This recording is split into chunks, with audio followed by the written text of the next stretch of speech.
your dharma or your purpose in life unfolds before you. It Oh my God. starts to show you the path of where you need to start going in your life. Welcome to the Food Matters Podcast, your home for health and wellness. My name is James Colquhoun, filmmaker and founder of foodmatters.com, and I am your host on this journey to inner and outer transformation. Hey guys, it's James here, and I am super excited for this discussion today with a dear friend of mine, Amish Shah. This topic that we will be talking about is called the ancient science of Ayurveda. And this is an area of nutritional science that has eluded and escaped my full attention for the past 16 to 20 years since I've been taking a personal and then more of a professional interest in nutrition and healing. And I'm so glad that it's come to this point because my understanding of yoga and nutrition and science has led me towards a deeper understanding of what Ayurveda is really about. And if you are someone who suffers from indigestion or gut issues, or you're celiac, or you have stomach ulcers, or you're stressed out, or you're anxious, or you feel like you're constantly sick and your immune system is suppressed, and you're trying all the right things, you're having your green drinks, you're detoxing your body, you're eating more raw foods, or you're eating more cooked foods, or you're more paleo, or more vegan, or more vegetarian, and it's still not working, deep diving into Ayurveda with this masterclass is going to open your mind in a new way to the healing possibility that all of us have, and that it's safe and it's simple and it's cheap and it's effective and it really aligns with intuitive ways of eating. Can't wait for you to enjoy this interview. Amish is a dear friend. I've gotten to know him over the years, and I know that you're going to love this discussion on Ayurveda, the ancient science of transformation, detoxification, and returning your body back to balance so that you can live a life of your dreams. Enjoy this conversation and enjoy this connection with Amish. Hey, Amish. So just tell me a little bit about how you got interested in Ayurveda and what was the sort of personal story that led you into this ancient science of healing. Yeah, Ayurveda was kind of in my lineage, I guess you could say. My parents like kind of grew up with it, but they didn't know anything about it. They didn't know like how it actually worked. It's, growing up with it, it was like, oh, you're sick? Like take this. You have a stomach ache? Rub this. Do you have a sprained ankle? Put turmeric paste around it. So there's always like a concoction, but they didn't know like how it worked. So for me specifically, it was kind of born out of necessity, to be honest with you. So over a decade, I basically battled with just bad, really, really bad health. Growing up, I always had like these weird symptoms that would come up: stomach aches, migraines, bloody noses, and like weird off stool would be like weird. And doctors were always like, nothing's wrong. I got older, I got vitiligo. And then after the vitiligo, it just, it started getting worse, like just stomach pains. I used to get like weird stomach pains all the time. Um, and it just got worse. In my 20s, I made a bunch of money. I started my online business, and it led me down a very kind of debaucherous path, drinking, partying, things like that. And it just continued to get worse. And I started to see all the Western doctors and MRIs, CAT scans, everything showed negative, but my numbers were all off the charts. So pre-diabetic, pre-heart disease, cholesterol was like through the roof. I was like number two in the office. As a 29-year-old, my cholesterol was 370. I had like fatty liver, near adrenal failure. I had like bloody stool at this time, and no one knew what was wrong with me. And I'm like, something is wrong. I'm telling you. So this just no one knowing what was wrong, and then kind of the Western system prescribing me things like pharmaceuticals, that I was just like, I don't want to do this because I feel like something else is wrong. I'm getting healthy, I'm eating better, but I still feel the pain. I still feel Yeah. like the aches, and something is still wrong. So because of that, I knew that Ayurveda was going to be the answer for me. I just knew that something about it kept attracting me. It was keeping me healthy even though my health was kind of getting worse, but it was still keeping me like going, if that Mm. makes sense. Yeah. And so it was like a lifeline for me, to be honest with you. And that this experience, just me dedicating my life to Ayurveda, is kind of where the birth of me just understanding it. I started to shoot a film around it. Like it became an embodiment of me, to be honest with you. And the more I practice it, when I found out what was wrong, I have celiac disease actually. So I found that out only like 4.5 years ago. And so until I was 38, I was trying to figure out what was wrong with me. And celiac is a severe reaction to gluten. And I didn't know I had it my whole life, you Yeah. know? And so by that time, I had 8 to 12 kind of ulcers all inside my intestinal tract, and you could see some of them sticking out. Left side of my body was like stopping working, like it wasn't Mm. working properly anymore. The eye wasn't functioning, and it was like throbbing. It's like weird, just bad, bad physical health. And it does things to the mind. It does things to your capability, to decisions you make, everything. And pain is just horrible. It's such a horrible thing. So when I found out that celiac was the issue, I used Ayurveda to reverse all of like that damage that it's done. And it's been only 5 years, but I went like all in after I found out what was wrong with me and followed a very specific protocol and diet and detox procedures to kind of remove and get rid of and heal all that just damage that was done to my body, to be honest with you. Yeah. So that's where it kind of honestly that's where it came from. That's where the wisdom came from and my education came from. It started there. Yeah, I mean that's I mean a few big things there. One is leaning into this path that acknowledges this sort of holistic approach to healing. And the other one is Mhm. this realization that there was one major trigger in your diet, right? Which was gluten. But then if you probably reversed engineered that from an Ayurvedic perspective, they'd be saying, look, the gluten probably wasn't an issue when you were 17. It was just the stress and then the alcohol or whatever that, maybe made you more susceptible to that. And then it became, more of an issue. So Yeah, yeah. And when you was there an exactly. Ayurvedic practitioner that you saw, or was there a sort of guide or somebody that was a big aha moment for you and they said some things to you that just really landed in a new way, or you read something, or what was the awakening there? Yeah. What got me on the path was I started meditating like every day because for me, in the beginning, I thought it was like a spiritual thing. I thought these businesses I had surrounded myself with and all the money I had surrounded myself with were actually the problem causing me pain inside my body. And I was like, man, I gotta get rid of all this stuff. So that's what I did. So I started to purge my spiritual, emotional life. And I did that through meditation and exercise and changing my eating habits and drinking habits and things like that. And I noticed a little bit of help there. And then I got into Ayurveda because it was the most gut centric. And that's where like all my pain kind of was. And that's where like all the issues felt like for me, they were all central to what was going on in my gut with, diarrhea and constipation. And I didn't know what to expect kind of when.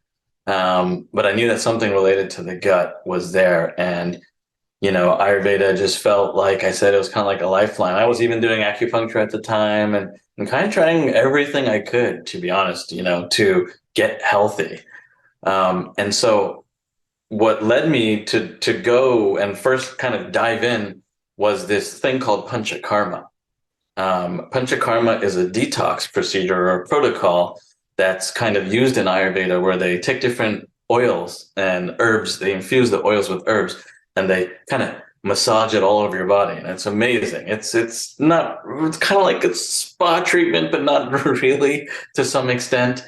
Yeah. And they put you on a specific diet, and they give you herbs and things like that. And what was really cool is that they also talked to me about my life. They talked to me about my business, how much stress was on me, Mm. what was going on at home, what was like my childhood like. They were asking me all these questions that I was like, wow, they're kind of getting deeper into some of these like intricacies of my childhood and where the stems kind of come from. Maybe Yeah. some trauma that they were looking for. So that was pretty fascinating. That was pretty cool.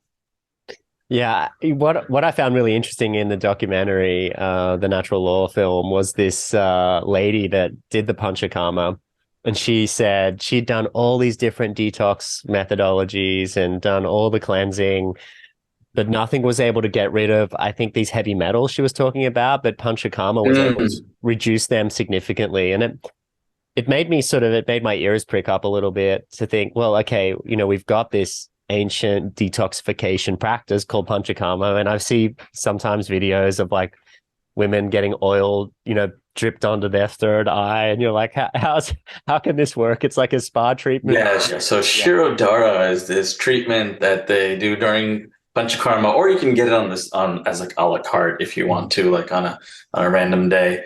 And what it does is they put oil here, kind of like on your third eye, and they just kind of swing it back and forth, do a little light head massage, and like you just like zap out of your body, and like you fall into this like blissful state, and it's powerful. So what they try to do is they synchronize your left and right hemisphere so that your mind body connection, you know, becomes parasympathetic, so that Yeah. your body starts healing itself and repairing itself, and you're just in a good mood and starts releasing all the dopamine and endorphins, and yeah, it's like an amazing experience. So when I experienced that, I was like, whoa. And I would feel good right after Panchakarma. And again, like I was kind of doing these once a year, twice a year to kind of keep myself, like I said, kind of just keep going, to be honest Yeah. with you.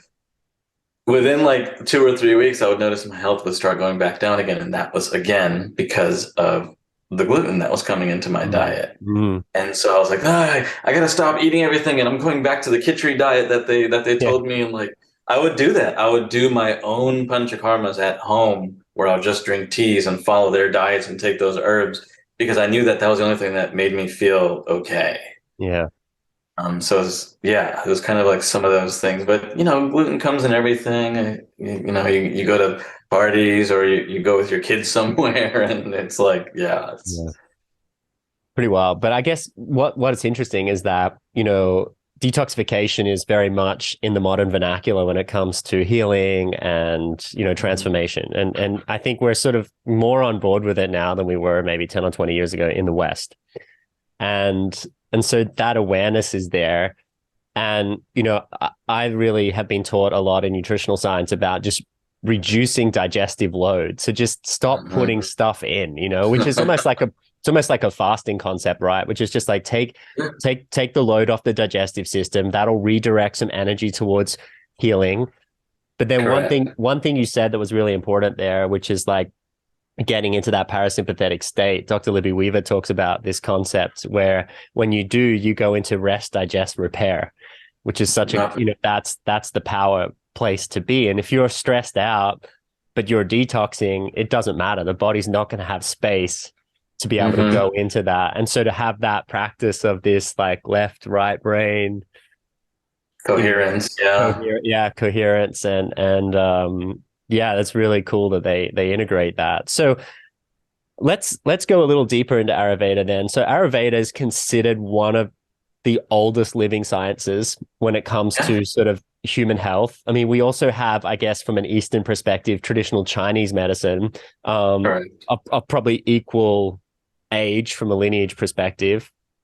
But what is it that makes Ayurveda a science, and you know what's the sort of history and the core concepts about it? I guess we could start to talk about the doshas here as well.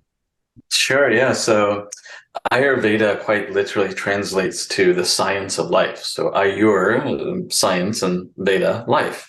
It's been around for over 5,000 years. 5,000 years of the first recorded incident of it. Before that, it was all oral tradition that was passed down from generation to generation. And it's a natural healing science from India. It's the most intact medical science, ancient medical science. And it has great insights into modifications of like diet and natural remedies from herbs and plants, how to treat illnesses, how to create balance between the body and the mind.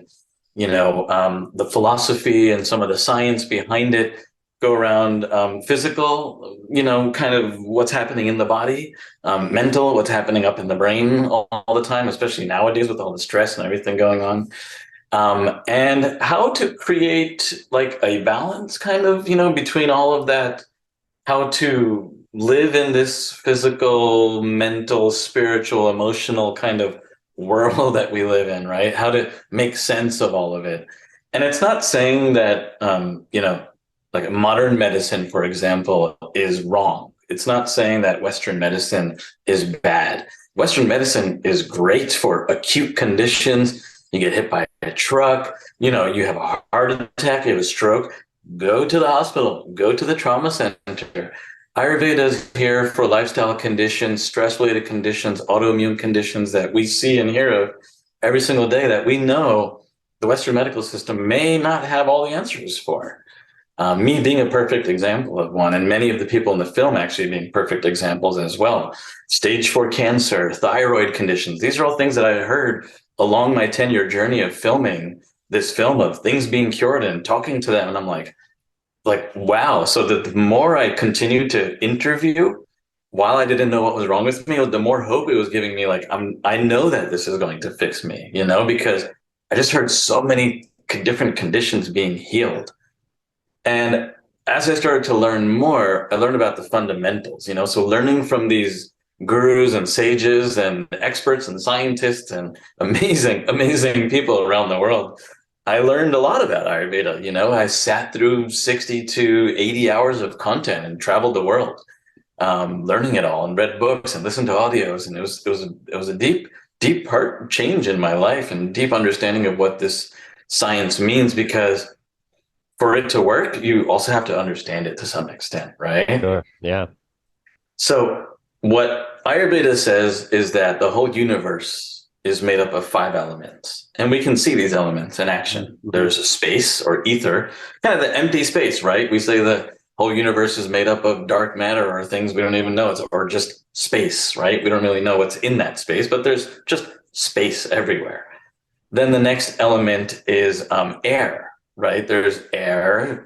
We have wind. There's air that we breathe every single day. There's all kinds of air. There's just things are moving with air. Then we have fire, right? Well, the sun is basically a huge fireball. When we light candles, there's fire on earth. We light fires at camping grounds. There's fire, right? Then we have water. Water makes up 75% of our body, 75% of earth. Water is an essential element, a part of our lives.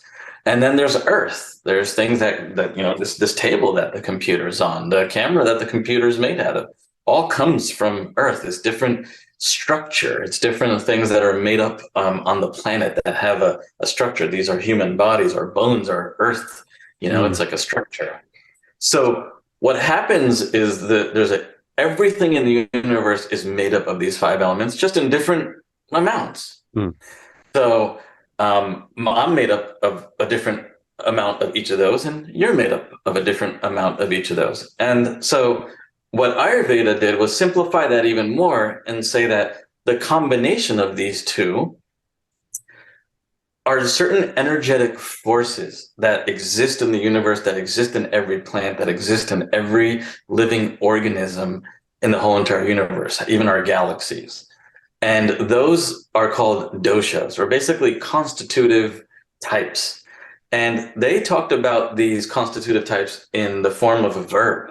It wasn't a noun. It wasn't placing a label on something. That's interesting. So, That's interesting, yeah, because people take the doshas as a prescription as opposed to like it's a verb, it's in action too, and it can flow throughout your life. Is that what you're saying?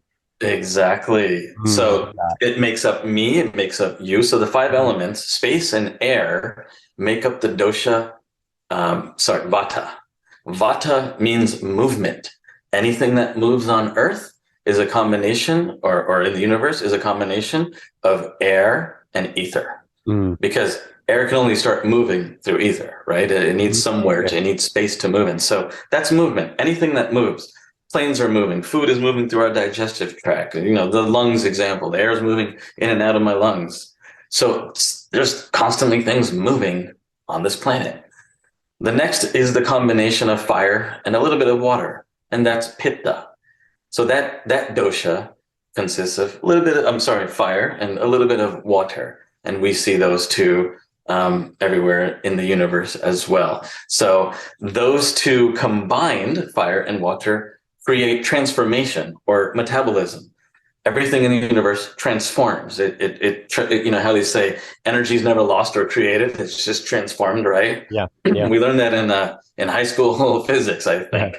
And so, with that being said, they kind of knew this thousands of years ago. It's like, hey, there's something that's always transforming. The food inside our bodies being transformed into waste. Everything is constantly transforming. Nothing is like it was even 2 seconds ago.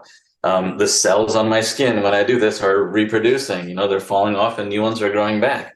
So something is transforming constantly. And the third dosha here is the last two elements, which is water and earth.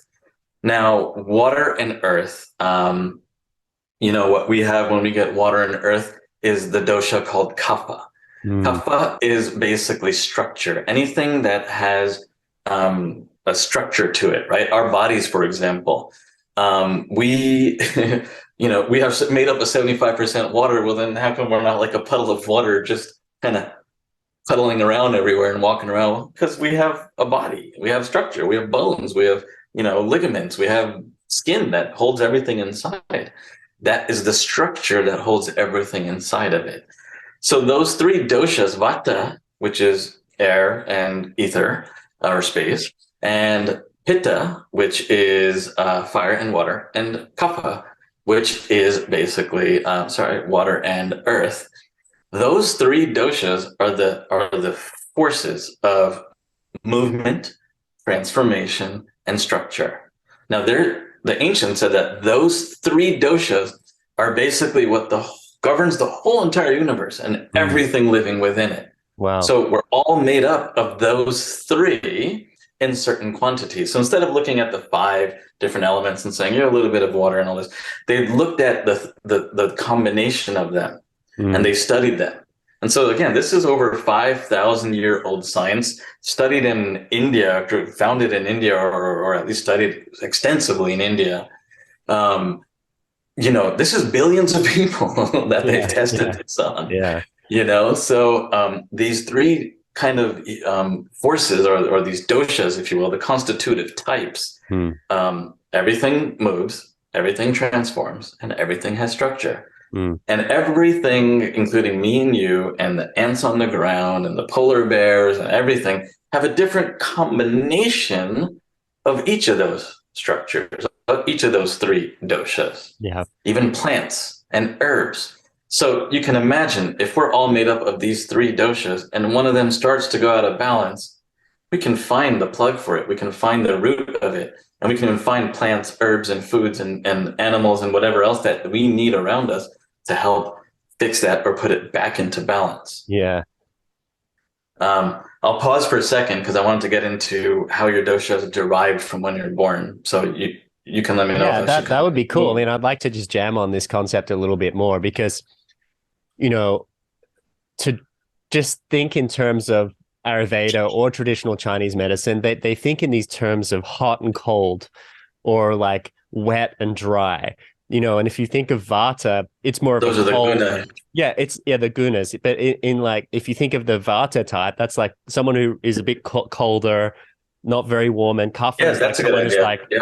I got a friend of mine called Kip, and I call him the generator, or the manimal, because he's always hot, he's heavy, he's thick set, so he's got that kapha like strength, that power. He's very material, let's say, and then you've got Yeah, a friend who's a bit more light, a bit more airy, always cold, exactly. that's Their not the hands and their vata, hands and feet. Yeah. circulation issues. And so if you look at those two constitutions, we know people like that, right? And one you might identify with some. And then if you're sort of in the middle, you're like a vata pitta or a kapha pitta Yes. type thing, like this But again, blend. everyone has all three, right? So Yeah. that's the great part of it. Some people have it more than others, Hmm. right? Yeah. So when you're born, your genetic makeup is determined by your parents. Hmm. The day you were conceived is the day that your dosha was derived and Yes. made. So the Okay. condition that your parents were in, your parents, whether they were kapha, pitta, vata, whatever was going on with each of your parents, or how off balance or in balance they were, what made you. Mm. And so when you were born and living throughout your life, you start swaying off. Your vata gets out of balance, your pitta gets out of balance. Now you're swaying from what you were from when you were born. Yeah. And that is what they say causes disease. That is what they say is that causes discomfort, illnesses, things that you don't know why they're happening. Yeah. And it's a really unique and different way of thinking about health. You know, it's like when I first got in, I'm like, wait, it's Earth? Huh, wait, Earth was no, wait, you know, it was like Yeah. for me trying to figure it out. But once you understand this and you understand the opposites that you're talking about, they're called gunas. That's like a layer, like even deeper Yeah. than the Okay. doshas. Yeah. If you eat something that's hot, cold, sticky, sweet, and smooth, well, what will you become? More. So this Yeah. ancient Okay. Yeah. Ayurvedic proverb of you eat, you become what you eat, right? You Yeah. are what you eat. You will become cold, soft, smooth, and sticky. Like you Yeah. will become that ice cream or that Yeah. whatever that is, right? So Ayurveda says like what you consume and put into your body is how your body reflects and Mm. displays that. So if your kapha is already high Yes. and you are going to eat something that is earthy, heavy, dense, Hmm. guess what? It's going to slow you down even more. Yeah. If you're pitta and you're driven and you got that fire inside of you and you're an entrepreneur, you big thinker, think like Madonna or Brad Pitt, like some out go Yeah. getter, you know, kind of out there. That fire inside of you, that determination, you know, the entrepreneurs are generally a lot of them fit in this category and Vata as well. Um, and so you get the CEO types, you Mm. know, in this category. They're very driven. They're driven by this fire, this fuel. You give that person spicy peppers, guess what happens? They get hot. They get indigestion. They get Mm. burning in their stomach and their gut. They get angry. Mm. Um, and so what's interesting is that each of these constitutions, you can have um, characteristics about them which fall under the gunas that I just mentioned, the 10 Yeah. opposites. Yeah. These 10 opposites, basically, like vata, for example, like cold. Yeah. If you have cold hands and cold feet, you're kind of tall, lanky, skinny, you're kind of all over the place, you can't sit still, you're fidgety. That's vata, you Mm. know? That is also a good thing for creativity. Steve Jobs, for example, very vata. You Mm. know, he's like tall, lanky, kind of skinny, but huge, big, creative thinker, like Mm. massive. These are artists. These are big thinkers, visionaries. And you see them in a lot of like those, again, CEO entrepreneurial types. You'll see that type of person in that role. Um, at the same time, they could be very anxious when out of balance. They can get cold when they're out of balance. They you know they forget where they put their keys every single day or their phone every day, right? This is a very vata kind of, just think of air, right? Everything's Yeah. just blowing around, right? If Mhm. it's out of balance, but when it's in balance, it can be used for so much amazing stuff, creativity and all of that. And then you have the pitta type. The pitta type, as I mentioned, fire, Fire. water. Yeah. Yep. So it's like that heated entrepreneurial type, right? Think like I said, like Brad Pitt or Mhm. Madonna, kind of medium body frame, kind of, you know, more muscular. I'm a kind of pitta vata kind of. Yeah. So I'm Yeah. like tall and a little bit skinny, but I'm also pitta. I'm driven. I Yeah. have a medium muscular body build, you know. Very driven, very organized, meticulous. I always say this, like, you know, before I get to the airport, like I'm checked in, my bag is all Yeah. set, everything is coordinated and organized behind my bag. Yeah. It's all folded up perfectly. I'm there Yeah. like an hour and a half before. I'm checked in. I got my food. I got like Yeah. everything ready to go. Right. I'm Yeah. not waiting for the last minute. I don't know, you know, I'm not trying to pack it. I'm like prepared. Mm. And so when out of balance, like, you know, pitta people can't go without eating. They're the ones who get hangry. You know, Mm. you better watch out if a pitta person is not eating. So that's like the pitta kind of fiery kind Mhm. of energy. The foods that, you know, can help pitta person are cooling foods, watermelons, cucumbers, Mhm. um, bitter foods, things like that.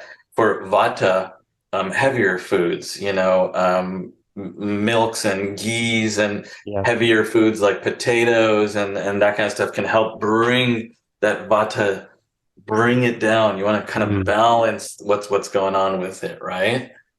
And that's what's great about it because it's just the balance of the opposites. And Yeah. then kapha, again, water and earth. And kaphas are predominantly bigger, Hmm. heavier set, curvaceous. They're slower. They talk slow. They walk slow. They're more intentional with what they're saying, right? Yeah. They're the big bears that you love to hug, and they're the muscular bodybuilder kind of bigger bone type people, and they're slower and they're gentle. And I think I heard this once was like, if you ever want to borrow money, you borrow it from a kapha person, because they're just more chill. They look at Yeah. things differently. They're just like Mm. kind of more focused. They can sit in one place and do something for 5, 6 hours because they don't like to move. They're very Yeah. Yeah. sedentary, you know. And we all know these people in our lives, right? We all know a Yeah. Vata person. We all know a Pitta person. We all know a Kapha person. And, I'm doing my best to explain them. There's even more characteristics and more opposites that we can go into, like cold, hot, sharp, dull, Mm. and so many different dry and smooth and rough and smooth. And Mm. so there's so many different aspects to this. And once you kind of understand the basics of it, the way Ayurveda works, and this is what I love about it, it's like, oh, that's a very kapha energy, or that's a very pitta energy, or this food is very pitta, or this one's Yeah. very kapha. And you know whether that's going to be good for you or bad for you Wow. just by the ingredients, because you know what it's going to do to you. Yeah. So the way it works is like your body becomes more in tune with what elements and what dosha you need to balance automatically. I love that. And that's what I love about the science. And Mm. some people say that Ayurveda is the science of consciousness because the more you do it, the more conscious you get about what's actually happening. Mm. And so it's pretty wild. It's also Amish, to just jump in here. Mhm. It's also in it's there's a they talk about this concept of intuitive eating. There's also an intuitive nature to it. Like if I, for instance, go on a long flight and I'd consider myself Vata Pitta, right? If I go on a long flight and I'm like airy and I'm like not grounded, as soon as I get to my destination, I want to go barefoot on the ground. I want to have a hot bath, and then I want to eat a curry, like a grounding sort of Yeah, exactly. curry, So, which is like kapha, right? It's like more grounding, more heavy. It's warm, like like yeah, a if potato you were to eat curry. a salad, for example, that would do the opposite. It would do the opposite. So there's this, even without knowing Ayurveda, I think a lot of people tune into this intuitively, right? Or if it's like really hot out, your body's hot, you're sweating a lot, you want to eat more cooling foods, more raw foods, like cucumber, watermelon, or a salad. And you're Exactly. like, so inside Ayurveda is this really beautiful intuitive concept that's brought to life through the science of these doshas, right? And Mhm. I'd love if we could just Beautiful. talk a Mhm. little bit about, because people are probably listening to this and going, "Oh, I'm a kapha pitta, or I'm vata pitta, Yeah. right?" And let's just take those two. Like there's vata pitta and kapha pitta, right? Just for simplicity. What should these people be eating more of to balance themselves? And this is massive generalization here. So like just say vata pitta, if they're feeling light and airy and not grounded, should tend towards warmer, heavier grounding foods. Is that right? Exactly. Can That's you exactly right. talk me That's through exactly some of right. these broad stroke concepts so that people can start to maybe place themselves in some categories and get a sense for what might work better for them? Yeah, so an example of like a vata person or a vata pitta, is that what you wanted to use? So let's just say that, I think looking at them individually might be better because then you can think about combinations of foods No, also. let's do that. Let's start at Okay. Vata and then go through and then think about combos. Yeah. So vata foods are like well, first of all, there's two sides to vata, right? There's when it's in balance and then when it's out of balance.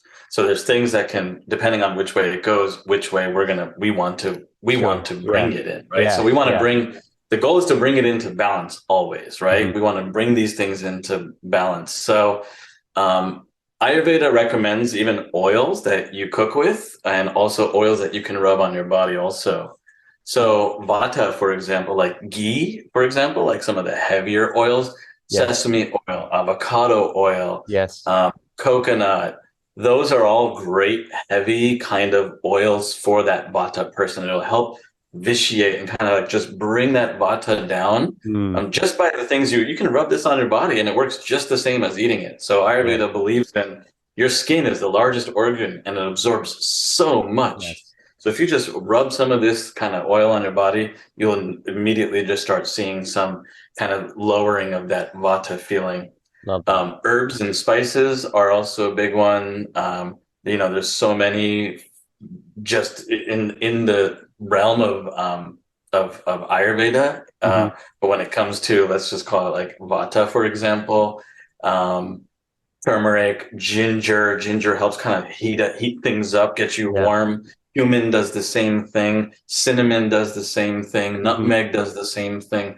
Cloves. Like rosemary, black pepper. Yeah. Those are the things you want to tend towards. If you're feeling that kind of airy, Hmm. whoa, I'm off the ground right now, kind of feeling, these oils, these spices, they are huge. I mean, just Yeah. starting there. Then Yeah. the foods that you eat, of course, you have 3 meals a day. That's the biggest thing. So, Amish, Vata, can I just come in on? I'm trying to work this out of my head a little yeah, bit. So, if you're Vata, right, and if you're a little bit over Vata, right, you're too cold, you're too airy, you're too yes. maybe anxious or flighty, then you would have some more kapha type foods, which to bring it. So would you say is this right theory? So you're saying like pepper, cinnamon, nutmeg, Um, rosemary. Is that what we're doing to balance or those no? are, Or yeah, are to you talking some about the extent. gunas, like they're more like a different layer down? No, you're right to some extent. You're right to Okay. some extent. Yeah, yeah. There's so something like cinnamon, for example, Yes. is probably leaning more towards pitta. So what Okay. you're doing is you're balancing, Right. yes, you're Yeah. basically taking from the other to balance the vata, saying, hey, Yes. hey, go down. Like we got some Yes. other that's so Yeah. if your vata's coming up, you'll maybe use some of these to help Yes. bring this other So side like down. turmeric and ginger are a bit fiery, right? So they're pitta, maybe as a guess. So that's helping bring your vata into In balance a little balance. more. Yeah, okay. Okay, got it. Got it. Okay. So do you consider like an individual food like turmeric? Would you say it's kapha, pitta, or vata? Like does Ayurveda have this single lens focus on an They individual herb or spice? they do. Yeah. Okay. Turmeric is a good one, actually. Turmeric, I don't know, actually. Turmeric, I think if taken in excess, Hmm. it can lead to, like, it can actually aggravate certain doshas, as Sure. with anything in Yeah. Ayurveda. Yeah. But it's used to actually balance all three. So there's things called tridoshic. Yeah. Even Okay. people Yes. can be, we're all tridoshic. Some people have imbalances, some people don't. And some foods are just tridoshic in general, meaning like, for example, khichdi Hmm. is a very simple food that they give you during panchakarma and you can make at home. Yes. It's tridoshic. Yeah. So it balances everything. There's another herb, a colon cleanser and a gut cleanser called triphala. 3 different fruits are in there, and they make the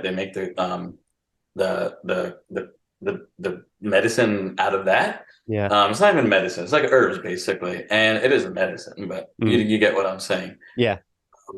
And so what happens is that when you use these tridoshic herbs, it helps bring everything into balance. So Nice. there's lots of herbs in Ayurveda that you can actually use that just help bring everything. The turmeric being one, and triphala being another one. So would we Some of them, like for in like example, modern nutritional science, then we'd probably call them like adaptogenic herbs, right? They just work for everybody. They do exactly what they're meant to do. And would there be a well, correlation there a little bit? yes, to a little bit. So, like an example would be ashwagandha. Yes. Uh, Everyone knows about ashwagandha, Hmm. and is ashwagandha like vata, pitta, kapha, Hmm. all that? Again, it balances.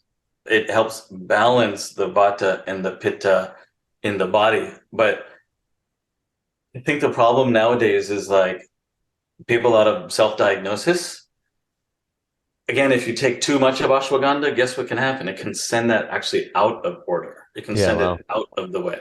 Mm, And so it's always, I always say yes, but I'm hesitant to say yeah. yes because it's all according to what's happening in your body at the moment and what Mm, you're trying to do, what the results are. So mm. they always try to rely on foods first and then move to the herbs, actually. So Okay. yeah, so like an example for vata, best veggies for vata, sweet potatoes, Yeah, right? yeah, Beets, yams, yeah, yeah. squash, Root um, vegetables, like in the ground. carrots, pumpkins, Get you in the zucchinis, ground. Get you in the ground. I love that. exactly. Yeah. Avocados, Uh-huh. okra, things like that. Yeah. And grains, they can get down to grains too, but these are the things that you want to Mm. mix these herbs with these foods and use these oils. So then what happens is if you know your vata is going to be out of order or you're about to get on a plane, Yes. you can actually eat this before you get on the plane so that the same magnitude effect doesn't affect you. Oh my God. I love this, Hamish. This is so good. This is so good. It's So like this is this is no wonder you're so into it, man. It makes so much sense, right? It's like just really pulls a lot of things together. Like it pulls intuitive eating concepts. It pulls concepts of like, okay, I need to ground, so I need to eat root vegetables. It pulls doctrine of signatures in, but then it's actually all of these modern ideas are predated by Ayurveda itself. So it is the science, you know? exactly, Yeah. exactly. So that's one of the things where we try to look at, pitta balancing foods. Pittas tend to run hot, right? And Hmm. there's also a list of food you want to avoid. So, like for example, vatas, avoid cold foods, Yeah. avoid leafy foods, like the opposite of everything I just told you. Yeah. Like try and stay away. But then Yeah. pitta has a different list, right? Yeah. So pitta is like have watermelon, have mung beans, have celery, have cilantro, Hmm. have figs and apples and kales and they even tell you that there's usually like a favor list and a avoid list. So Okay. like I'm a pitta, for example, Hmm. I avoid bananas because when bananas have more pitta in them. So for me, I don't want to overdo my pitta. Yeah. I'd rather actually eat more apples. And intuitively, I actually like apples and I don't actually like bananas too much Sure. intuitively, Yeah. Yeah. right? So these are the things that you learn as you learn. You're like strawberries for me are great, watermelons for me are great, but I have to stay away from like sour and acidic things like grapefruit. As much as I want grapefruit juice, I know what it's going to do to me. And so it's like this, like you said, it's like this intuitive eating. But once you learn the basics, your body already has the intelligence. That's what the natural law is. It's Mm. built into us. Yeah. We are the doshas. We are the elements. So when we take in the things that are good for us, not even just through our mouth, like we're not Mm. just saying the digestion is important. We're saying everything you digest through your five senses is important. Mm. Everything you take in through your eyes, everything you listen to, everything you touch, Mm. everything you smell, everything you taste, all of that is being digested, whether it's through your mind or whether it's through your gut. They believe it to be one system. Yeah, I love that. So what happens in the gut affects the mind. So whatever Mm. you're putting into your mouth does this, and whatever you're putting into your sensories, guess what? It's gonna cause. It can also cause disease. It can also cause trauma to your stomach. It can also Mm. cause IBS, Mhm. ulcers. There's people who stress themselves out to an ulcer. We've heard this before. Yeah. So kind of going back to the pitta, the example of the pitta, you want to favor foods like bitter melon, broccoli, Brussels sprouts, veggies, green veggies that have that kind of um, you kind of have to bring that leafy kind of grounding energy, the kapha and the vata, a little Mm. bit to the pitta energy to to Mm. to favor. Now this doesn't mean that you can't eat pitta foods. It just means you got to know your balance.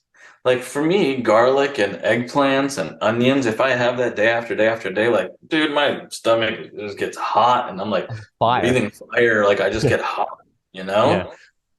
And I just can't do it. So like I understand my capacity for spicy food. Mm.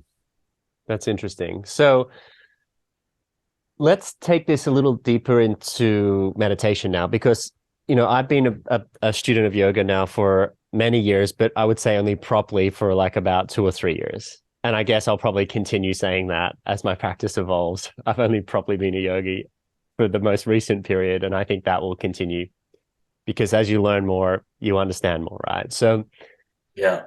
yoga is essentially about union, and yoga is about meditation and about Hmm.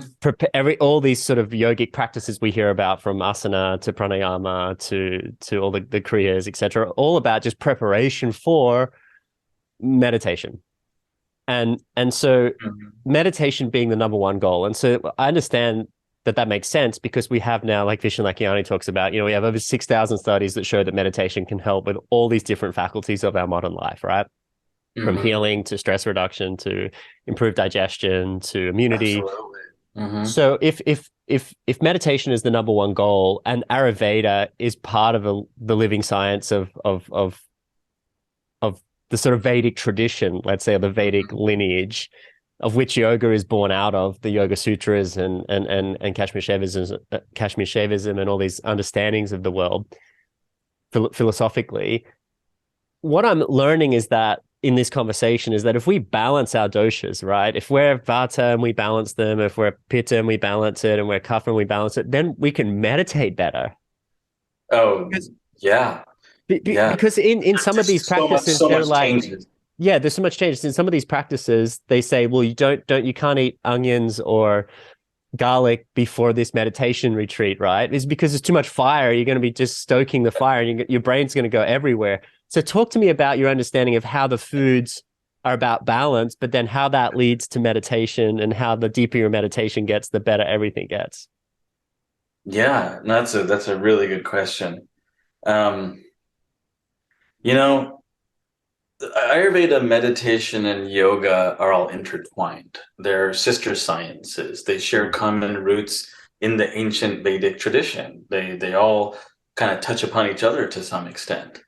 They even have breath work to help with pitta. They have breath work to help with vata. They have breath work. They have meditations for vata, pitta, kapha as well. So they even have yogic asanas, right? You do asana for vata initiating or pitta grounding or, things like that where they have different flows you can do. So they are kind of all intertwined. So Ayurveda's focus is on balancing the body, the physical and biochemical aspects of the body.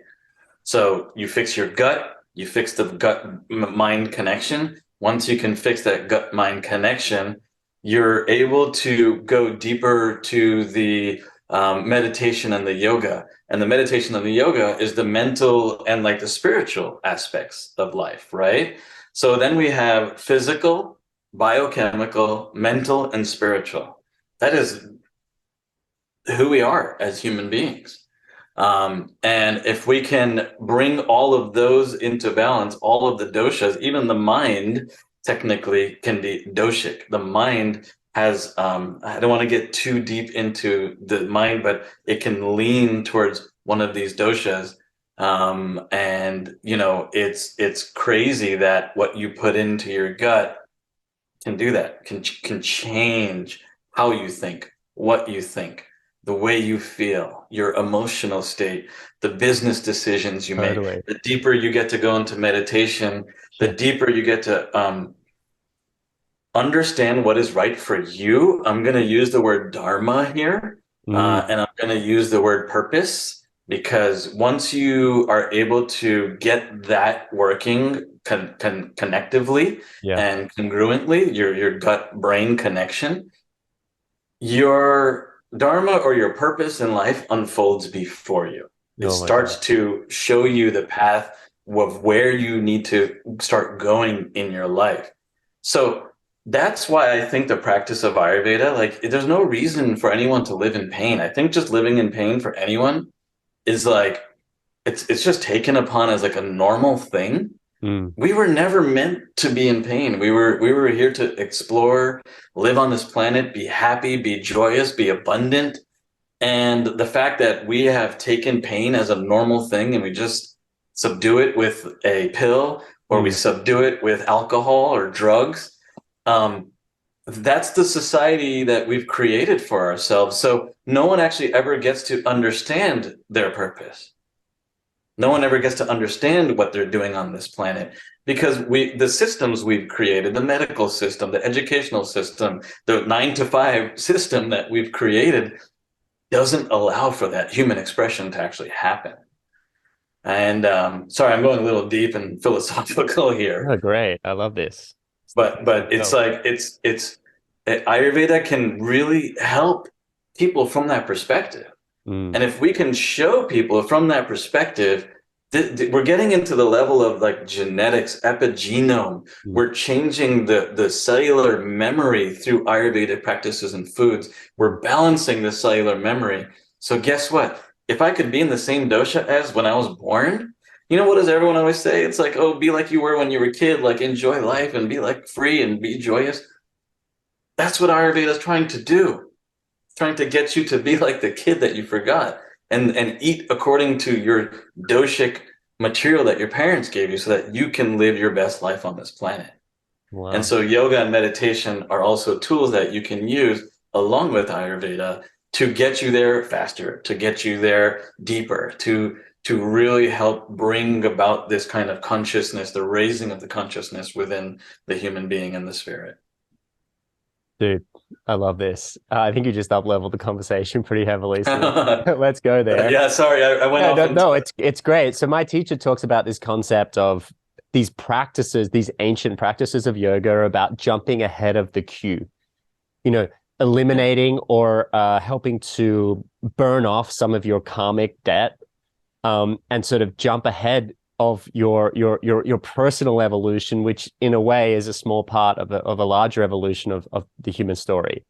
Yeah. And yoga being a path there, of which meditation is let's say the Mahamudra, the giant pose, the king's pose, the final pose, the final posture, is Yeah. to get to that point of union. And then Ayurveda is a tool for moving towards that by being Sorry. able to balance yourself more fully and achieve those higher states. And then you've got modern sages like Greg Braden and Joe Dispenza and Bruce Lipton and Mm, so forth, talking about, okay, when you get into heart brain coherence, when you get into like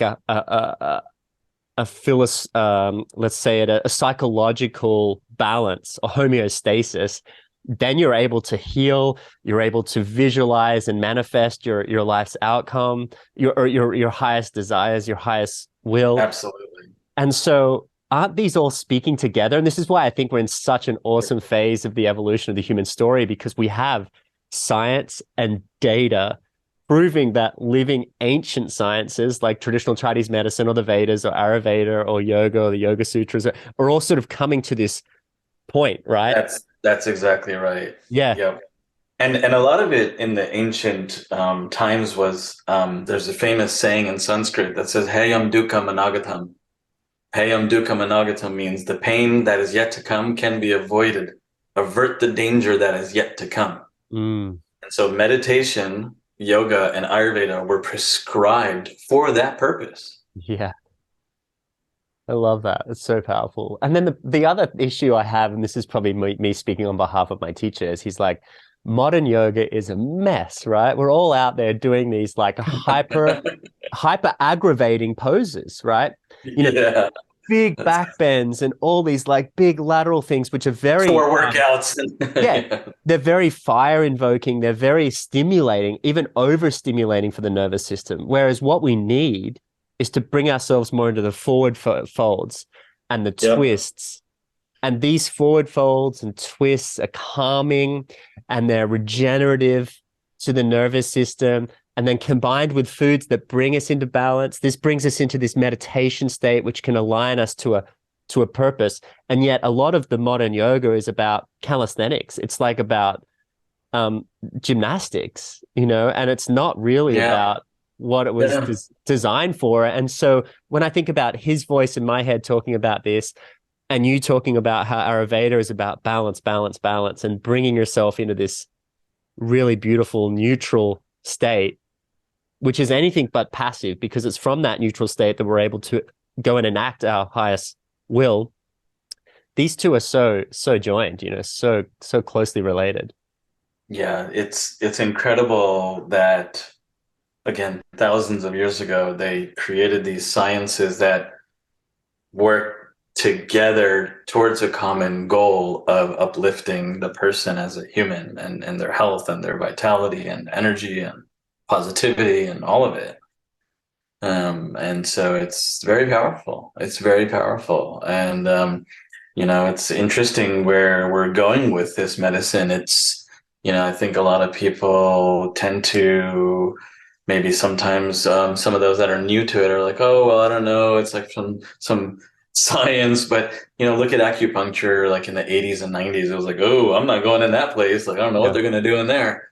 And now it's like normal. It's accepted Yeah. by insurance, and Ayurveda has a big hope and dream to become just like that, where it's commonly accepted. Mm, And, there's clinical trials showing that it works now.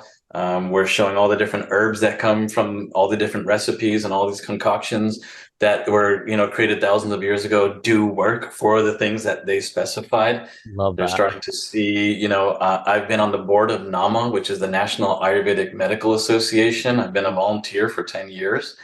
And I get to see all these clinical medical cases and throughout that and filming this movie, like there's no doubt in my mind that this is a real science and Mm. it's just has yet to make it mainstream. It is recognized by the WHO, regardless of your opinion of the WHO. I'm just saying it's considered a science. It's Mm. considered a science of medicine. It's very big. It's getting bigger in Europe. It's used in India as the number one medicine. So if you get sick at home in India, usually you try to find something that's in your house. Mm. Or if that doesn't work, you usually go see your local Vaidya or your local Ayurvedic doctor.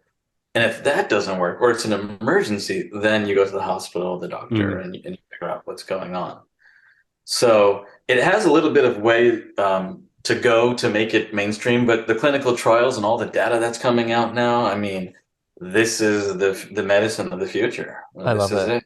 I Yeah, agree. I agree. I think there's going to be a great blending of science coming together now. And correct. even on the philosophical side, on the quantum side, there's a lot more coming out. Even, Nassim Haramein, I had the pleasure of having a lunch with him the other day, and he's got this new piece of science he's been working on for like 10, 15 years. And it's like unified field theory, which is like basically says we're all one, which is the core concept of the Mm. Vedas, Hmm. that we are all connected. And so this is going to come out and show, oh yeah, we are, and then as that comes out and as we start to bridge these philosophical and scientific understandings together, we start to maybe acknowledge these ancient healing sciences a little bit more. And it makes me think a little about a lot of these indigenous ways of thinking about medicine, or even if you think about Hippocrates, apparently there was this Hippocratic sort of hospital on Kos, which like the first step was detoxification and cleansing.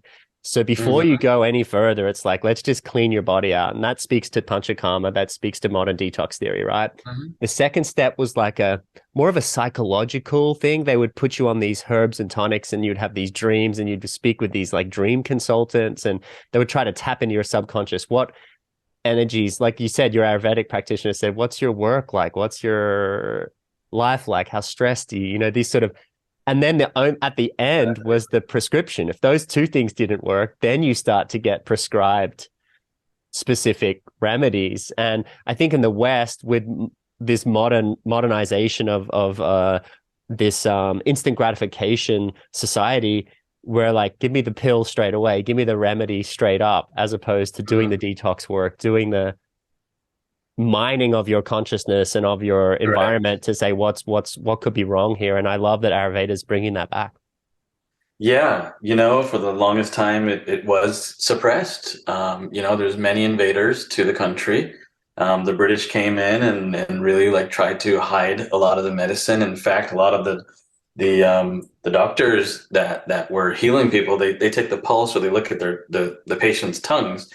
Their hands were cut off in during medieval times and to times like that. So you makes you wonder it survived somehow still through thousands of years because why? Because it works. It, Yeah. it it has nothing to do with religion or anything. It literally works, like, Yeah. you know. And when Yeah. something works, it passes the test of time. When something doesn't work, it's usually like a one-hit wonder or something like that, right? Yeah. So I think that's what's really powerful here is that we're finally open and accepting that this is real and that clinical trials are being shown to be effective. And panchakarma is like a 40, forgot the exact number, it's in the documentary. I'm going to say somewhere between 40 and 60% reduction in the toxins in the blood in the body.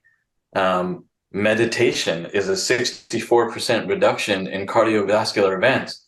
There's not a pill that anyone can take that will reduce cardiovascular, issues by 64%. Like, Yeah. so we have to start understanding this and accepting it and merging it with our medical system to become an integrative type of system. Um, because it's only through that integration that we can actually come past what we see in the Western world of like shake we don't know and it's really expensive and Mm. that system is not going to work for long. People want answers, they want solutions. I love that. Amish, this has been such an enlightening conversation. I feel like we could probably go for 3 hours. Yeah. But I think that there's just so much that makes sense here. And I hope that this has inspired a lot of people to sort of open to Ayurveda a little bit more. And, one of the things I just wanted to sort of close on was a concept. And I feel like Ayurveda is a maturation of nutrition and healing philosophy. And I think about it like this. So when people start off on their healing journey, they latch onto one idea. It could be raw foodism or paleo or ancestral or veganism or vegetarianism, right? And you laugh because we've been there. Because Oh, I've been there, yeah. yeah, I'm laughing at myself too. But In that fact, opens, when I first started, I was like, "Oh, I'm gonna go whatever it was at the time because I thought that was they're gonna help me, right?" yeah.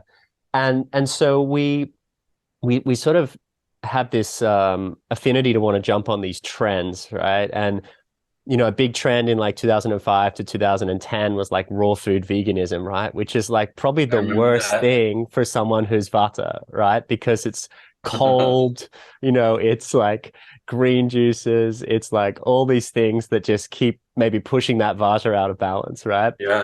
And In, then in you fact, Ayurveda says that most of your food should be cooked because you want to keep the digestion going and you want that agni in the fire. the Agni, yeah, exactly. And then now there's like this paleo ancestral, which is like full on heavy, or it's just like meat, honey, eggs, butter, and like it's like that side. And and then as I see Ayurveda, or as I see traditional Chinese medicine, or as I see maybe some of these indigenous healing philosophies, these speak to a much more balanced and mature approach. And I love that, we're having this conversation because to me, it means we're sort of moving the discussion towards a more mature understanding of nutrition. And how do you feel about that? And do you have any sort of closing remarks for people that are listening to this? Yeah, we are entering a new phase, I think, of just world and society. I think people are waking up to the different options that are available. Sustainable, organic kind of living is becoming a thing. It's becoming a calling for a lot of people. For me, the documentary, The Natural Law, has literally become a calling. It has led my life to share this wisdom with people. I'm an entrepreneur. I used to build software companies, and now I'm releasing a documentary on natural healing just because I not only myself have seen where it can go wrong, the Western medical system, but I see how Ayurveda can help also. I saw it heal me. I saw it heal dozens of other people. I've heard countless experts and doctors and scientists talk about it where I'm sold, you know what I'm saying? And there's no denying the science behind it. There's clinical trial after clinical trial after journal after journal after paper and paper of everything that was written thousands of years ago that is now starting to become true. And that's just a beautiful thing for me that I'm able to share this with the world and hopefully make a little dent in it. And even if it helps one person, on their path, that's all I can hope for, and really that's what it's about is healing as many people as possible. Amish, I love it. So great to chat. Super excited about the documentary. I will, of course, be sharing that with the Food Matters community and helping you get this message to more people. And I really appreciate your time today. Thanks, buddy. All right, cool. Thank you.